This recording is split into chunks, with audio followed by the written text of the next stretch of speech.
कधी सांगता येत नाही.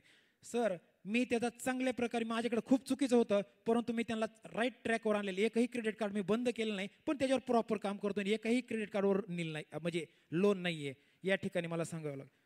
आणि याच्यामध्ये या PGB ग्रुपमध्ये आल्याच्यानंतर मी फक्त पैसेच फेडले नाही, तर मी चांगल्या प्रकारे गुंतवणूक केली आणि आपल्या अशा परिवारामध्ये गेलो की असे माझ्यासाठी डायमंड आहेत. प्रत्येक व्यक्तीकडून मी भरपूर काही शिकतो.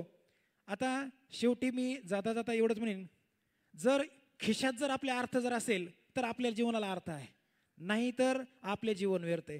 पैसा खिशात असेल तर तुमची इज्जत आहे. नाही कुणी विचारित नाही, कुणी विचारित नाही. मी फक्त 4च ह्याच्यावर काम करतो प्रॉपर. एक, माझं गोल क्लिअर आहे. माझा पैसा प्रॉब्लेम आहे ना, तर मी पैशावरच काम करतो सर. मला चौकड गेलं ना फक्त पैसाच दिसतो काय, परंतु सगळ्या गोष्टी करून, नातेसंबंध सगळे ही करून. दुसरं म्हणजे मी कसल्याही प्रकारचा ब्लेम कोणावर करत नाही, कसं तक्रारी वगैरे कोणावर, म्हणजे तक्रार कोणत्याच गोष्टीची करत नाही. आणि एक, कोणतीही गोष्ट करत असताना त्रास होतो, त्रास झाला ना ती मध्येच मी गोष्ट कधी सोडून देत नाही. मी कालच विकास सरांशी बोललो की सर मला तकलीफ व्हायली, पण सर सुद्धा तितकेच, सर चांगलं मोठं काम करायला तुम्हाला त्रास होणारच आहे, पुढं चांगलं आहे. म्हणजे असे गुरुसुद्धा आपल्याला भेटणं गरजेचं आहे. आणि प्रत्येक गोष्टीमध्ये मी सातत्य ठेवतो. शेवटी आमचे प्रीतम सर असतील, PGB ग्रुपचे सर्वेसर्वा, तसेच कोमल मॅम असतील आणि विकास सर असतील, या तिघाविषयी मला एक म्हणावंसं वाटतं. प्रीतम, विकास, कोमल यांची साथ आर्थिक स्वातंत्र्याची दिली नवी वाट, शिकवले जगायला स्वतःच्या जोरावर आणि स्वप्न असतात आता मुक्त विचारावर. शेवटी मला या ठिकाणी बोलण्याचं आपण जी संधी दिली तर मी सर्वांचा आभार मानतो. एकच शेवटी जाता जाता प्रीतम सरचं, कोमल मॅम आणि विकास सर मी तिन्ही आमचे जे माझे गुरु आहेत त्यांना मी असं सांगतो, सर आपण जर ठरवलं ना, याच्यातल्या प्रत्येक गोष्टींनी जर ठरवलं ना, आपण या ठिकाणी सर मुसळधार पाऊस पडू शकतो, अक्षरशः मुसळधार पाऊस पडू शकतो.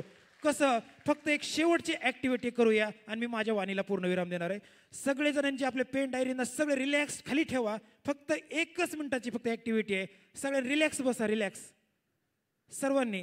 आणि सर आपल्याला धो पाऊस पडायचा आहे, झिमझिम पडायचा आहे, रपरप पाऊस पडायचा आहे. तिन्ही आपण धो पाऊस पडू या ठिकाणी. सगळेजण रेडी आहात माझ्यासमोर? ओके.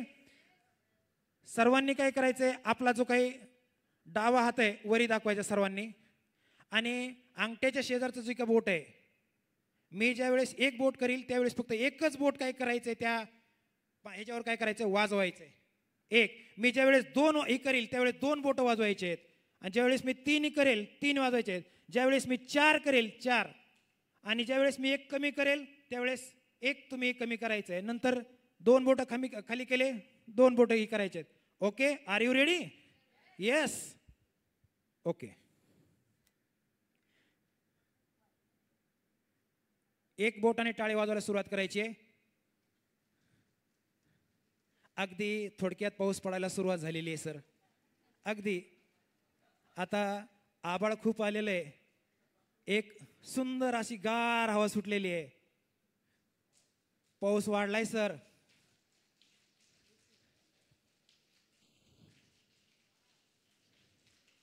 पाऊस रपा पडायला लागलाय सर.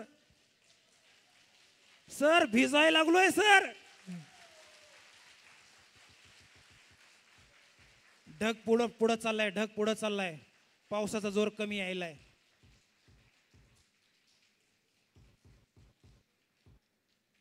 सर पाऊस उघडला. आश्चर्य. याच्यातून मी फक्त एकच गोष्ट सांगेल आणि एक शेवटी जाता जाता एक छोटासा जोक आहे. आपण एक बघा, एक माइंडसेट आपलं सगळ्यात महत्वाचं आहे. कोणतं? हे जाणून घ्यायचंय की या ऍक्टिव्हिटीवरून तुम्हाला एक्सप्लेन काय करायचं होतं? एक्सप्लेन असं करायचं की आपण जी मनात जर ठरवलं ना सर, आपण फक्त फायनान्शियल फ्रीडमच्या ह्याच्यामध्ये आलोत ना, आपण जर ठरवलं ना 1 करोड, सर 1 करोड चिल्लर आहे हो. अहो 5 करोड म्हणा ना, स्वप्न बघायला कोणाला काय जाते?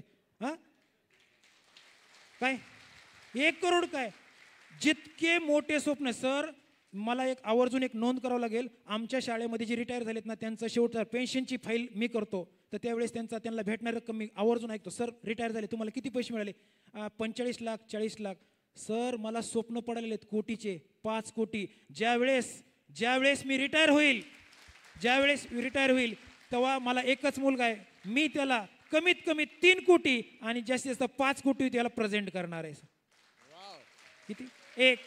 आणि शेवटचा, आपण एक अशा याच्यामध्ये आपल्याला एक कुठेतरी चुकीचा गैरसमज झालेला आहे की तुला हे जमणार नाही, किंवा आपण काय करतो कोणत्या गोष्टीचे आपल्याला उत्तर माहीत नसेल ना, आपण काहीतरी सांगून जातो. अशा लोकांपासून दूर राहा. याच्यावर एक छोटासा चुटकुला आहे.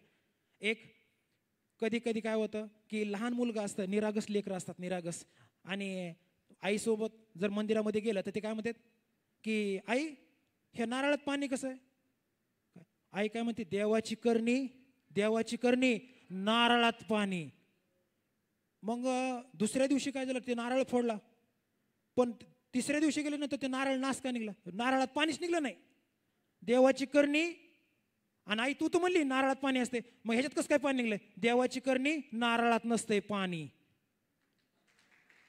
मग एक वेळेस असं झालं की देवाची करणी, नारळात पाणी, आणि मग आई तू हे काल चुकीचं सांगायला, काहीतरी 19-20 व्हायला ना, पाणी हाय म्हणते पाणी. मग तिसऱ्या वेळेस मध्ये आईने मुलीने प्रश्न विचारला किंवा आई ह्या नारळात कसं काय पाणी नाही, तर आई म्हणते की देवाची करणी आणि काही काही नारळामध्ये नसतंय पाणी. तर धन्यवाद, मी सर्वांना मला इथं बोलण्याची संधी दिली.